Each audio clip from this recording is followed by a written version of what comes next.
안녕하세요. 공주씨 김영주입니다. 책 읽는 시간으로 제가 지금 9시 50분을 지나고 있습니다. 오늘 하루도 너무 잘 보냈고, 씻고, 집에서 할 거 타고, 그다음에 화실로 왔어요. 화실이 집하고 너무 가까운 게 이런 게 너무 장점입니다. 아무 때나 오고 싶을 때 오는 것. 제가 처음에는 유튜브 계정을 책 읽는 화가 김영주 이렇게 지었었는데요. 어느 순간 제가 그림도 올리고 이 모습 저 모습 다양한 모습을 보여드리는 걸 좋아하고 제가 기록하고 남기는 것을 좋아해서 공주시 김영주입니다. 이름을 타이틀을 바꿨어요. 그러다가 그림 시연 영상도 많이 올리고 그러다 보니 친구님들 구독자 수도 많이 좋아졌고요. 그런데 오늘은 책을 다시 읽고 싶습니다. 어떤 책을 읽을까? 또 이 책, 저 책 뒤척이다가 오늘은 제가 집에서 누워서 그림을 그렸는데 그 느낌이 너무 좋았어요. 아파트에 살지만 또 어느 주택에 가서 느끼거나 제가 시골집에 가서 도란도란 이야기할 때 보면 저는 아파트보다는 주택을 좋아하는 것 같더라고요. 마룻바닥, 방바닥, 그 안도감, 그 편안함이 또 다른 것 같아요. 그래서 오늘은 예전에 책을 읽었던 서적이긴 한데 집이 사람이다. 그 집이 품고 있는 소박하고 아담한 삶 책을 다시 꺼내서 조금 선별을 해보았습니다. 벌써 6월 말이에요. 6월 30일. 내일이면 7월. 2024년도 벌써 반이 훅 지나갔죠. 저도 나름대로 엄청 열심히 사는 것 같고 아주 행복하게 마음도 붕붕 띄워가면서 밝게 지내고 있습니다. 오늘은 제가 그림도 아니고 어설프게 춤추는 영상도 아니고 책을 읽는 영상을 남기고 종종 노력해 보려고 합니다. 추억도 물건도 그곳에서는 다시 태어난다. 작업실을 갖고 계시면서 이제 거주하시는 그런 집의 내용이에요. 재활용의 미학. 문자로 기록되지 않는 사람들의 삶은 물건에 남는다. 톡이나 석탑, 목조 건축물 같은 문화재를 굳이 들먹이지 않더라도 할머니가 쓰던 녹그릇, 아버지의 바지저고리, 어머니의 재봉틀에는 가족만의 특별한 역사가 들어있다. 동갑내기 부부 일러스트레이터인 이담, 김근희의 집에서 가장 눈에 띈 것은 가족의 기억이 물건을 통해 순환한다는 점이었다. 강원도 속초시 교동의 평범한 30평대 아파트인 이 집 식탁 옆에는 3대 가족 사진이 붙어 있다.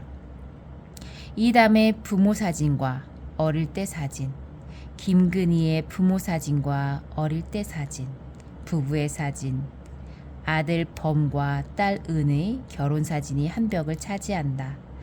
한눈에 보아도 가족들은 서로 많이 닮았다. 이들의 밀접한 관계는 핏줄과 연분뿐 아니라 물건으로도 전해진다. 아들은 친할아버지의 바지저고리, 며느리는 시어머니의 치맛저고리를 물려입었다. 딸이 약식 전통 혼례를 올릴 때는 다시 며느리가 입었던 어머니의 치마를 입었다. 저고리 고름은 댕기가 되었고 당의는 색색 조각천으로 예쁘게 만들었다.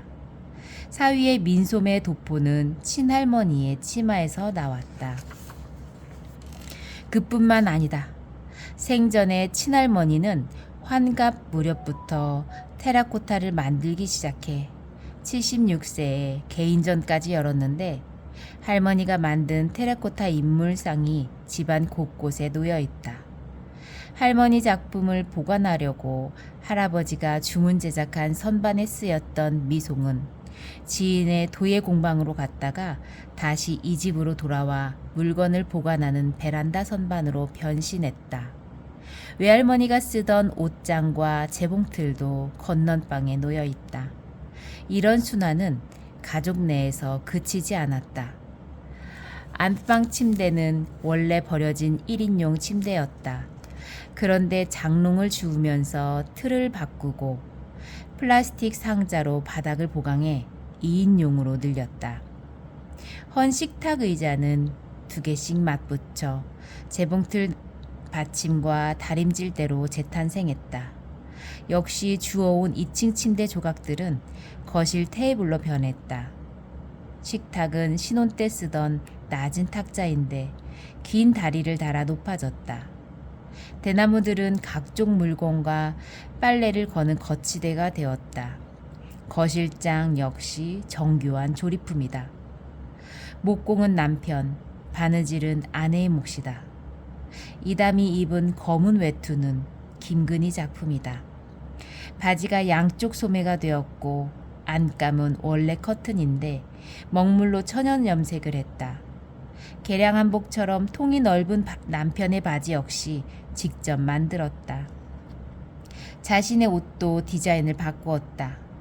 안 입는 옷과 자투리천을 조합한 조각보 이불에는 가족들의 기억이 들어있다.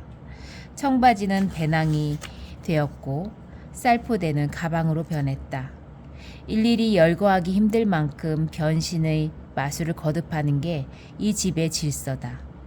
재활용이라는 의식, 도덕적으로는 올바르지만 미적으로는 불편한 감각이 이 집에서는 해소된다. 가장 적게 소비하는 삶, 그러기 위해 필요한 것은 무엇이든 만들어 쓰는 일이 어떻게 가능한지 보여준다. 김근희는 이를 적정 기술이라 부른다. 옷이든 가구든 만들어 써보면 기성제품이 오히려 불편하다고 한다. 적게 벌고 적게 쓰기. 예술가로 살지 않았다면 더 많은 돈을 벌고 더 풍족하게 살 수도 있었겠죠. 그러나 우리는 좋아하는 그림을 그리면서 살 수 있는데 만족합니다. 적게 벌기 위해 적게 쓰는 거죠. 부부는 미국 유학 생활을 통해 이런 삶의 습관을 터득했다. 두 사람의 이력은 한 사람으로 보아도 좋을 만큼 똑같다. 1959년 돼지띠로 서울에서 태어났다. 나중에 알았지만 초등학교 동창이었으며 4학년 때는 심지어 같은 반이었다. 이담의 아버지가 운영하던 미술학원에 김근희가 미대 입시 준비를 위해 다니게 되었고 나란히 서울대학교 서양학과에 입학한 두 사람은 졸업과 동시에 결혼에 골인했다. 당시 추상회화가 유행하던 경향과 달리 사람과 이야기가 있는 그림에 끌리는 성향도 마찬가지였다. 어린 남매를 데리고 1990년 미국 유학길에 올랐다. 뉴욕 스쿨 오브 비주얼 아트에서 이담이 먼저 석사과정을 마친 뒤 김근희가 이어서 다녔다. 이 학교에 일러스트레이션 학과를 만든 마셜 에리스먼 교수에게서 똑같이 지도를 받았다. 이담이 석사 2학년 때 학교 전시회에 냈던 그림이 출판사의 눈에 띄면서 리로북스라는 그림책이 1993년에 출간되었다. 이 책은 지금까지 70세를 찍은 미국 어린이들의 필독서가 되었다. 이후 리로와 올림픽 금메달리스트 세미리 박사, 영화배우 이소룡 등을 소재로 한 책을 계속 내면서 일러스트레이터로 입지를 굳혔다. 그는 한국은 물론 미국에서도 드물게 왁스 그림을 그린다. 고대 이집트 시대부터 사용된 왁스 물감은 밀랍에 안료와 송진을 섞은 것인데 보존성이 좋은 반면 섬세하게 그리기가 어렵다. 그는 열로 녹인 물감을 먼저 화면에 바른 뒤 철필 같은 도구로 긁어내는 방식을 개발했다. 중후한 색감과 굵은 선, 조각이나 판화를 하는 것처럼 촉각이 강한 작업 과정에 매력을 느낀 이담의 그림은 역사나 인물, 사회의식이 강한 이야기가 잘 어울린다. 반면 김근희는 수채나 유채를 사용하는 붓그림이 편안하다.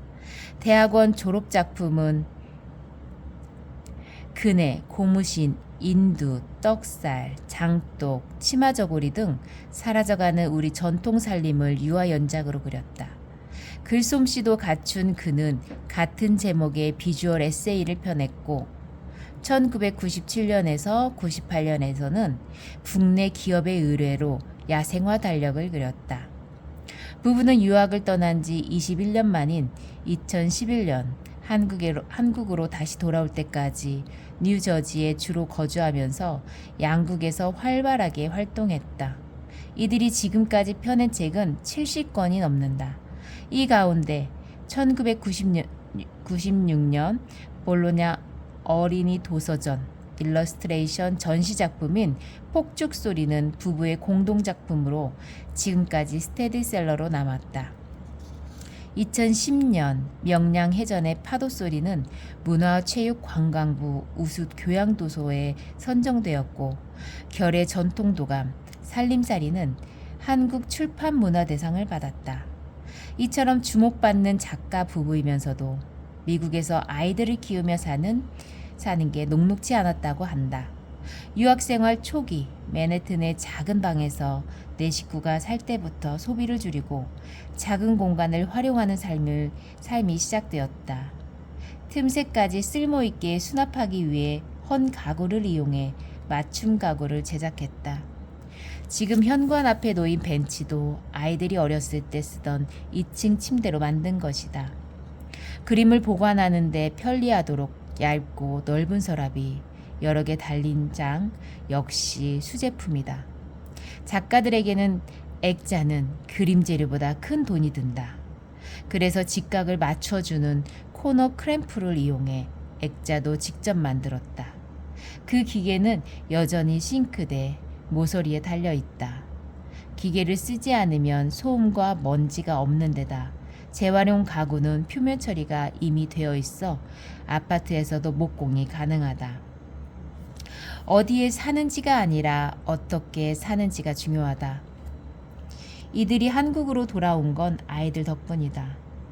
카네기 멜론 대학에서 컴퓨터 애니메이션을 전공한 아들 이범이 풀브라이트 재단 연구원으로 1년간 체제비를 지원받아 한국 문화를 배우기 위해 왔다가 지금 아내를 만나 정착했다. 뉴욕에서 음악교사가 된 딸 이은도, 경기도 안성 바우더기 공연을 보고 전통음악에 반해 풍물을 배우겠다며 한국에 머물렀다. 부부는 딸과 함께 한국에 와서 산과 바다가 가까운 속초에 거처를 마련했다. 이들은 우리가 일할 수 있는 곳이 집이라고 생각한다고 말했다. 딸이 다시 미국으로 돌아간 뒤에도 속초에 계속 머물게 된 것은 설악산 때문이다. 처음 왔을 때 설악산에서만 가능한 일을 해보고자 생각하면서 산속 동식물을 관찰하고 기록하기 시작한 게 5년 넘게 계속되었다. 야생화를 그릴 때부터 식물 그림에 관심을 가졌던 김근희는 풀꽃을 담은 사진도감에는 확대 사진이 많아서 막상 알아볼 수 없는 경우가 많다고 말한다. 그의 작업실 벽을 가득 채운 그림들은 실제 크기일 뿐만 아니라 한 식물의 변화 과정도 볼 수 있다. 시간이 지나면서 전혀 다른 모습이 되기 때문에 같은 식물을 여러 차례 관찰한다. 이 담은 함께 산에 오르면서 식물을 제외한 동물과 곤충, 자연의 모습을 왁스 그림에 담았다. 이들의 소박하고 특별한 삶은 음식에서도 드러난다. 껍질째 도정한 통밀을 구해 소금과 물, 이스트만 넣어 직접 발효시킨 빵을 굽는다. 양양 5일장에서 만난 농부 할머니의 단골이 되어 그 할머니의 텃밭에서 나는 제철 채소를 먹는다.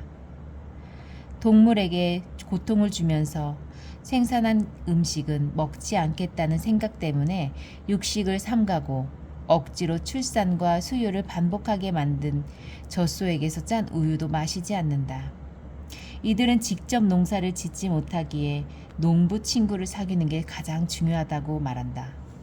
비료와 첨가물이 없는 음식을 먹는 일은 오랜 미국 생활에서 의료보험에 기대지 않고 건강을 지키려는 습관에서 비롯되었다.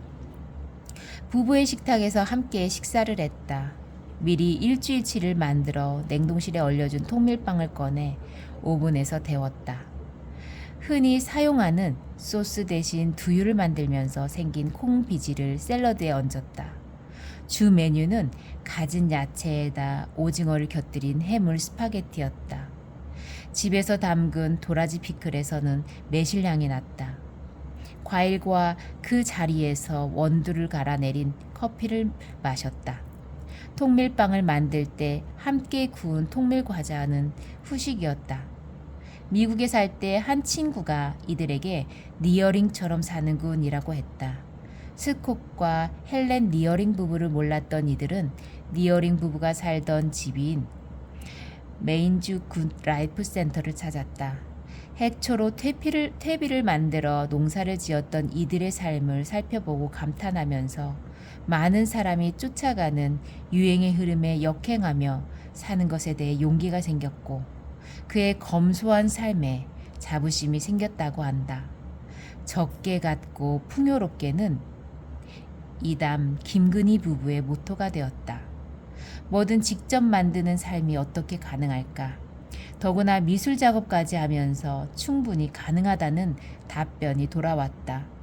모두 바쁘다고 하는데 무엇 때문에 바쁜가요? 대부분 돈을 벌기 위해서입니다. 돈은 왜 벌까요? 소비하기 위해서입니다. 돈을 덜 벌고 소비를 줄이면 시간이 생깁니다. 현대인의 삶을 돌아보면 여가조차 소비로 구성되어 있다. 이들의 집은 어떤 삶의 방식을 선택할지 돌아보게 만든다. 어디에 사는지가 아니라 어떻게 사는지가 중요하다는 말의 의미가 이해되기 시작했다. 제가 오늘 이 책을 읽은 이유는 이 한 구절에 있어요. 어디에 사는지가 아니라 어떻게 사는지가 중요하다. 결국은 마음 상태죠. 마음이 편한 곳이 내 자리고 내가 그곳에 있었을 때 어떤 생각을 갖고 무슨 일을 하는지, 어떤 삶의 태도로 사는지가 중요하다는 거죠. 의리의리하다고 해서 다 좋은 것도 아니고 모든 것이 풍족하다고 좋은 것도 아니고 오늘은 상추를 직접 따서 바로 먹는 그 시음 같은 그런 날들이 저는 많지 않았어요. 그런데 얼마면 2,000원, 3,000원이면 살 수 있는 것들을 시간을 기대어 시간을 주면서 햇볕도 받고 정성도 들이면서 그 여린 순을 따먹는 그 마음이 어떨까라는 생각도 해봤는데요. 맛이 좋더라고요. 맛있다라는 것을 좋아하는데 그 말하는 것을 좋아한다기보다 저절로 나오는 그 마음을 알았어요. 그 태도, 사람이 무언가를 대하는 태도, 저는 제 몸에 들어오는 것에 대해서도 그냥 약간 나이가 많다고 할 수도 있고 적당하다고도 할 수도 있는데 제 삶을 돌이켜 보니까 음식에 대한 중요성을 많이 못 느꼈어요. 그런데 요즘 들어서 정성으로 음식도 받아보고 또 해먹어 보면서 내 몸을 소중히 여기는 거, 제가 마음이 채워지고 음식이 건강하게 들어오니까 내 마음가짐이 달라지는구나 라는 것도 생각했어요. 불편한 곳이라 해도 제 마음이 편하면 편한 곳이 되더라 라는 생각도 들었고 여러 가지 생각이 많죠. 항상 그림을 그리면서도 생각은 저절로 나요. 그런데 한 번씩 생각을 일부러 안 할 수 있는 시간도 가지면서 이렇게 책도 예전처럼 조금씩 다시 할애를 해서 바쁜 와중에 또 쪼개는 그런 삶이잖아요. 그래야지 또 행복하고 궁극적인 건 행복입니다. 오늘 이렇게 잠깐 짧은 시간이지만 저 마음도 정갈하게 다지면서 새롭게 또 시작하는 마음으로 이 늦은 밤 독서를 하고 또 남은 시간 잠깐 제가 하고 싶은 걸 하면서 하루를 마무리하겠습니다. 감사합니다.